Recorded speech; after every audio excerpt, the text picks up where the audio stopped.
Endiki mavzu hürmetli vatandaş Aksaray bayanat ilan kıldı.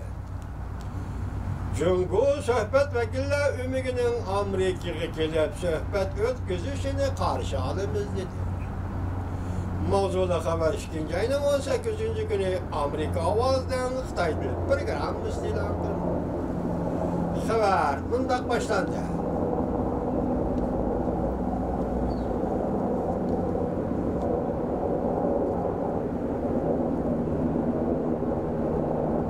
Götürümler vatandaşlar, bu ayrımlar hep kaldı.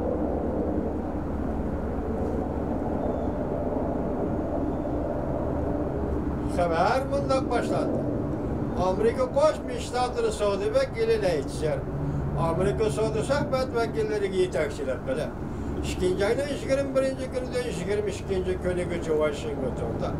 Cumhurbaşkanı Mao Veziri Liu yetekçiliğindeki sohbet vekilleri bilen yeni bir meydan Saudi sohbeti ötküzüdür.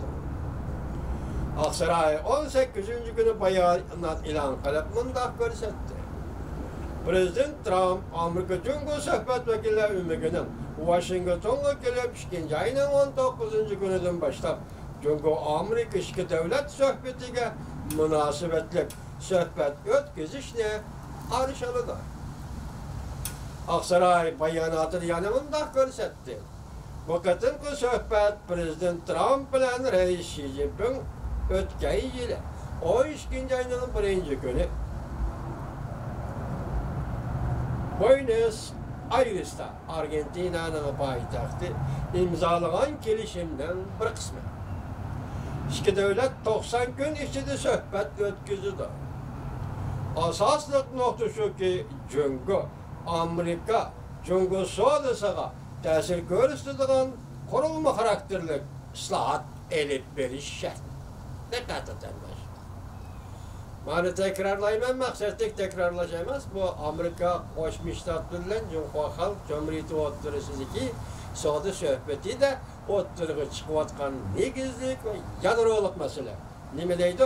Asaslık nokta şu ki Amerika Saudisiga tesir görüstüdüğün kurulma karakterli ıslahat elip verişi şart.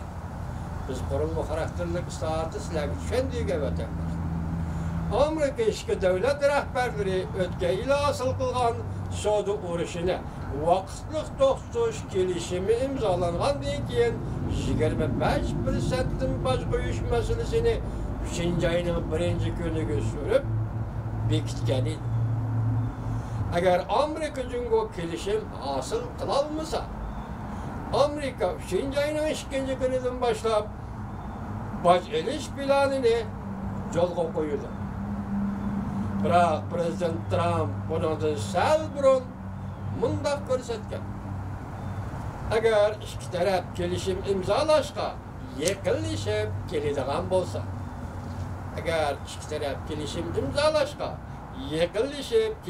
bo'lsa, tamoyni bajarishning vaqtini yana uzartishimiz mumkin degan. Lekin Prezident Trump bundaq qilishni xohlamaydi.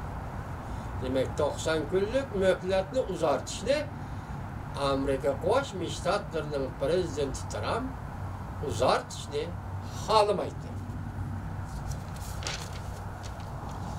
Aksaray haftanın 1. günü yani 2. ayının 18. günü ilan kılgan bayanatı da bundaq görsetti. İki taraf sohbet vekiller ümiginin yetekçileri ötküzüdüğün sohbet 2. ayının 21. günü başladı. Deslepte sohbet vekillerinden, Cumhur sohbet vekillerinden başlığı ve Amerika sohbet vekillerinden başlığı olav görüşüdükken bu vakit 2. ayının 21. günü başladı. Amerika Saudi sohbet vekili Leitzer yetekçiliği de Maliye Ministerliğinin Ministeri Mnuchin, Saudi Ministerliğinin Ministeri Wilbur Ross geçirenler. Prezident Trump'ın baş iqtisad məsləhətçisi Larry Kudlow, Prezident Trump'ın savdo və sanaat siyaseti yardımcısı Navarro qatarlıq dövlət rəhbərləri söhbətə qatnışır. Cumhurbaşkanı Saudi Ministerliği şu yer vaxt 19. günü Etiyen de doğru bitidi bir cümlelik haber ilan kıldı. Reis Xi Jinping'in alayda elçisi. Cumhuriyet Kompartiyası siyasi bürosunun azası. Devlet Mahkemesi'nin muavin veziri. Cumhuriyet Amerika umumiyüzlük iktisat söhbet elip baradagan. Cumhuriyet taraf söhbet vekili Liu He Washington'da ziyaret kılıp Washington'da ziyaret kıldı.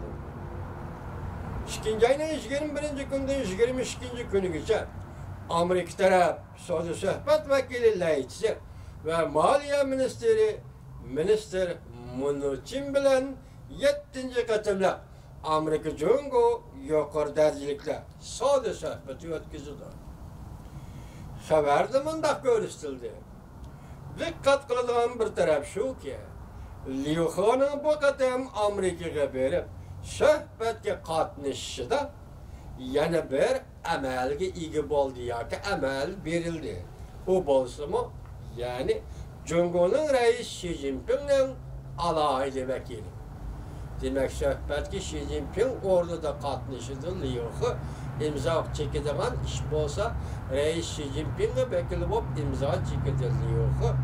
Yol koyduğun iş bolsa reis Xi Jinping'e vekil bulup yol koydu Liu He degan gap. Demek alayda elçisi bolup değerlendi Liu He Xi Jinping. Yani Cumhuriyet'in reisi Xi Jinping'in alayda elçisi degan mertebe emel bilen Washington'ga yetip keldi Liu He deydi.